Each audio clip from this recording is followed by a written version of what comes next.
દાખલા નંબર 12 પી અને ક્યુ 3:2 પ્રમાણમાં નફો નુકસાન વહેંચતા ભાગીદારો છે. ઉપર જૂનું પ્રમાણ છે અને નીચે નવું પ્રમાણ છે. આ બે પ્રમાણને આધારે આપણને ત્યાગ મળે. જૂનું પ્રમાણ લખીએ આપણે 3:2 એટલે 3/5 અને 2/5. નવું પ્રમાણ 5:2:3 એટલે 5/10, 2/10 અને 3/10. હવે આપણે બંનેનો ત્યાગ શોધી કાઢીએ. પહેલાં પી નો ત્યાગ. શું શોધવાનું? પી નો ત્યાગ. જૂનું માઇનસ નવું. જૂનું 3/5 અને નવું 5/10. લસા લેતા આવડતો હોય તો સારું છે, લસા લેતા ન આવડતું હોય તો શું કરવાનું? તો આપણે બંનેનો ગુણાકાર કરી દેવાનો એટલે 50. પછી ક્રોસ ગુણાકાર 10 તાળી 30, 5 પચામ 25. કેટલા આવવાના? 25. એટલે કેટલા આવશે? 5/50. 5/50 છે એને અડધા કરી નાખીએ એટલે કેટલા આવશે? તો આ 5 ઉડી જાય તો 1/10 આવે અને એને રાખે તો પણ ચાલે. ત્યાર પછી ક્યુનો ત્યાગ. શું શોધવાનું? ક્યુનો ત્યાગ. ક્યુનો કેટલો છે? 2/5 અને 2/10. ફરીથી 50 લઈએ આપણે અહીંયા. 50 10 દુ 20 અને 5 દુ 10 એટલે જવાબ કેટલા આવશે? 10/50. ફરીથી 10/50 એટલે ઉપર 5 દુ 10 અને 10 પચામ 50 એટલે 5 ઉડી જાય તો જવાબ આવશે 2/10. એટલે એક આવ્યો હતો 1/10 અને બીજો છે 2/10. એટલે 1/10 અને 2/10 એટલે ત્યાગનું પ્રમાણ આવે 1:2. ફરીથી ન સમજ પડે તો આ 5/50 અને અહીંયા 10/50 એમાં જોઈ લે. 5/50 અને 10/50 તો કેટલા આવે? 5:10 અને 5 દુ 10 અથવા ન ખબર પડે તો 5 એકા 5 અને 5 દુ 10, 5 નીકળી જાય તો પણ પ્રમાણ કેટલું આવે? 1:2 આવે. હવે 1:2 પ્રમાણ આવી જાય પછી તો આપણે વેચવાનું જ છે.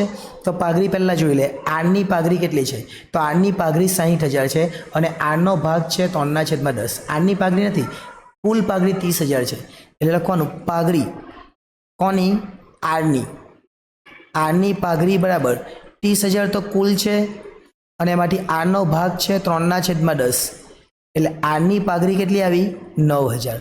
હવે આ જે 9,000 પાઘડી છે એ ત્યાગનું પ્રમાણ એટલે કે 1:2 પ્રમાણે વેચવાનું કોને? પી ને ક્યુને. પરંતુ આમનો માંગેલી હોય અને અહીંયા એવું કીધું છે આર તેના ભાગની રોકડમાં પાઘડી લાવશે નહીં. ન લાવે ત્યારે આરનું નામ લખવાનું. એટલે પાઘડીનું પ્રીમિયમ નહીં લખવાનું પણ એનું નામ લખવાનું. એનું નામ શું? તેનું નામ છે આર. તો આપણે લખવાનું આરના મૂડી ખાતે ઉધાર. શું લખવાનું? આરના મૂડી ખાતે ઉધાર. કેટલી છે પાઘડી? 9,000. 2 ને વેચવાનું એટલે તે પીના મૂડી ખાતે અને તે ક્યુના મૂડી ખાતે. એટલે પી અને ક્યુને આપણે આ મૂડીની જે પાઘડી છે એ મૂડી ખાતામાં વેચી દીધી. 9,000 છે એટલે આપણે શું કરવાનું? 9,000 અને પ્રમાણ 1:2 એટલે 3 વડે ભાગી કરવાનું તો 3,000 આવે. 3,000નો 1 ભાગ અને 3,000ના 2 ભાગ આવે. 3,000 ગુણ્યા 3 એટલે 3,000 અને 3,000 ગુણ્યા 2 એટલે 6,000. આ પ્રમાણે પાઘડી વેચવાની અને આની એન્ટ્રી આપણે મૂડી ખાતામાં આપીશું. અત્યારે પહેલાં આપણે મૂડી કેટલી છે એ જોઈ લે. તો મૂડી છે 70 ને 50. એટલે લખવાનું બાકી આગળ લાવ્યા. બાકી આગળ લાવ્યા 70,000 અને 50,000. ત્યાર પછી આર જે મૂડી તરીકે લાવે તે આર પહેલો હવાલો છે મૂડી તરીકે 60,000 રોકડા લાવે.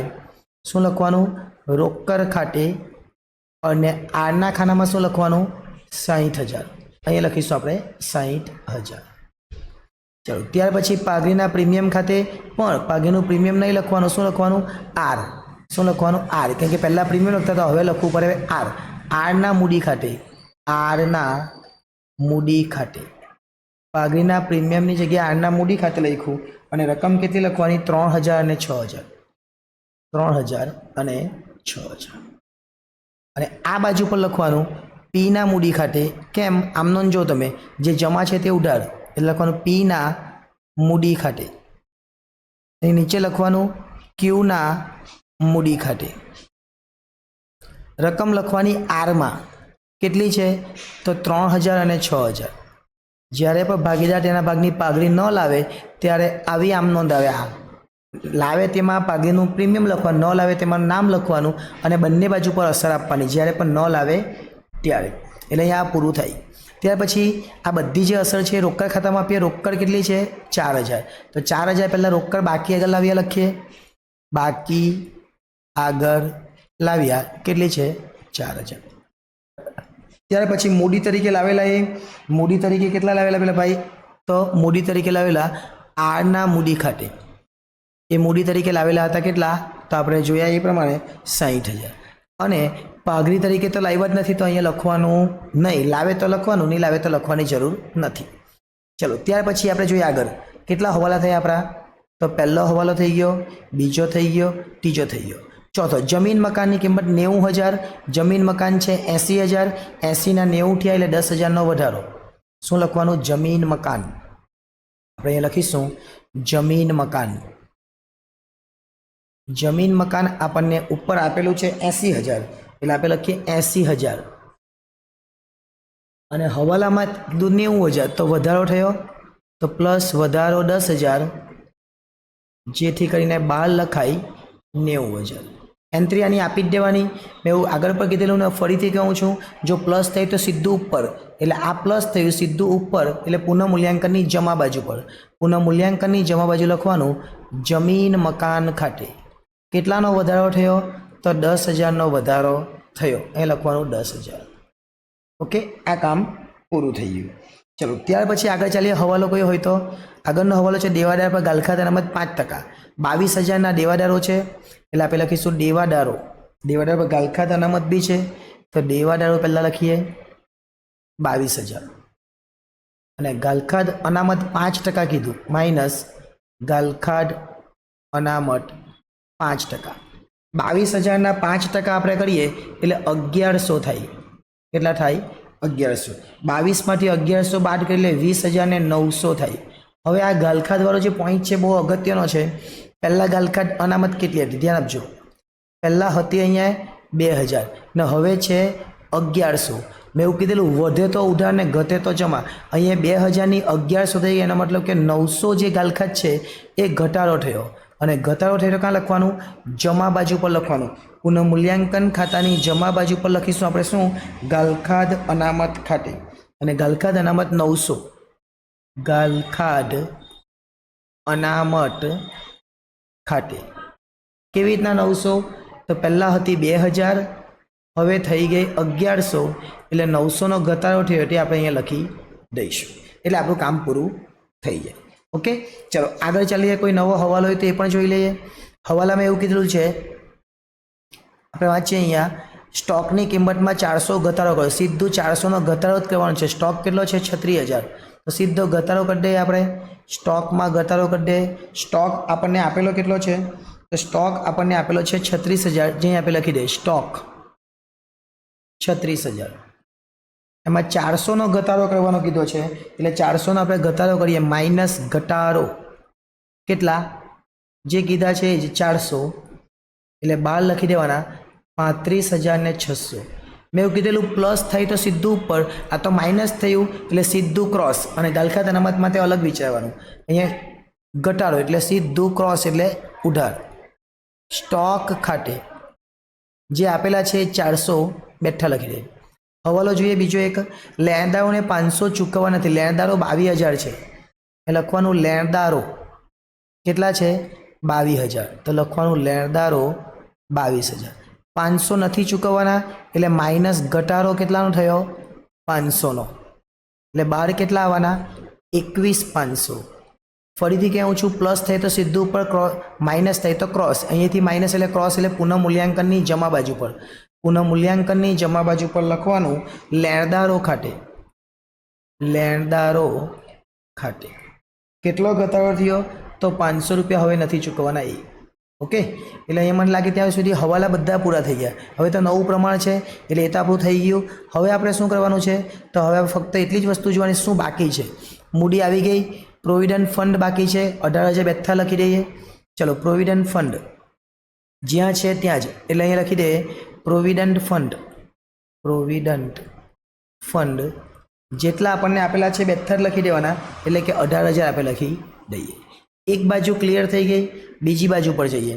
બીજી બાજુમાં જવા માટે આપણે જોઈએ હવે શું છે, જમીન મકાન આવી ગયું, દેવાદારોને ગાલખાત આવી ગયું, સ્ટોક આવી ગયું, રોકડ આવી ગયું, પાઘડી જે છે એને વેચી દેવાનું। આ જે બાજુ હોય મૂડી દેવા બાજુ હોય જમા બાજુ વેચાય એટલે ક્રોસ, અને આ પાઘડી હોય એ ઉધાર બાજુ વેચાય એટલે 20,000ને આપણે વેચી દઈએ જૂના પ્રમાણમાં 3:2।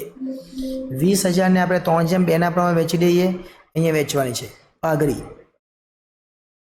કઈ પાઘડી તો યાદ રહે એટલા માટે લખવું હોય તે લખી દેવાનું, જૂની પાઘડી છે એ છે ભાઈ, આ પાકા શ્રેયમાં આપેલી જ છે 20,000 જૂના પ્રમાણમાં એટલે કયા 3:2ના પ્રમાણ। હવે 3:2નું પ્રમાણમાં આપણે વેચી દઈએ તો કેટલા વેચાય, ચલો જોઈએ।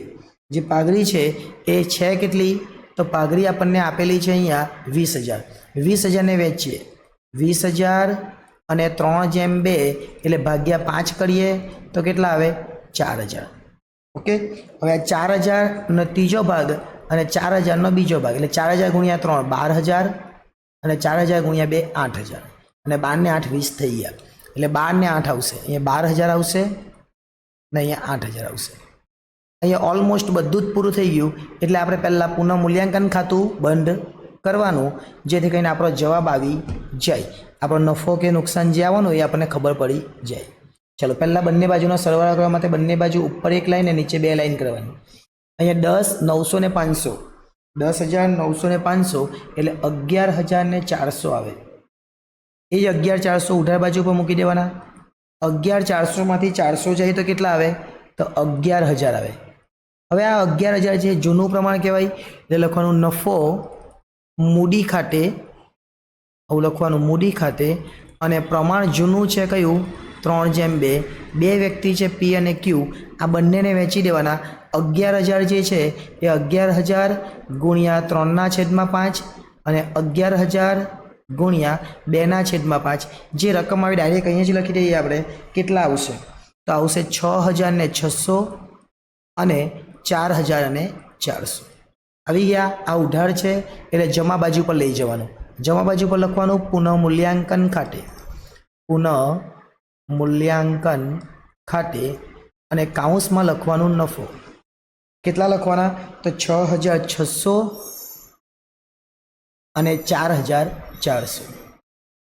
કંઈ જ નહીં કરવાનું। હવે આને પણ બંધ કરી દઈએ આપણે, હું ઉપરથી થોડું બંધ કરું છું, તમારે એકદમ નીચેથી બંધ કરી દેવાનું, બરાબર।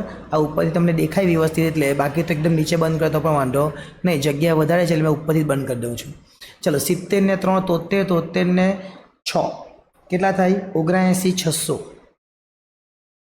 કેલ્ક્યુલેટરમાં દબાવેલા છે એટલે અહીંયા લઈ લેવાના 79,600।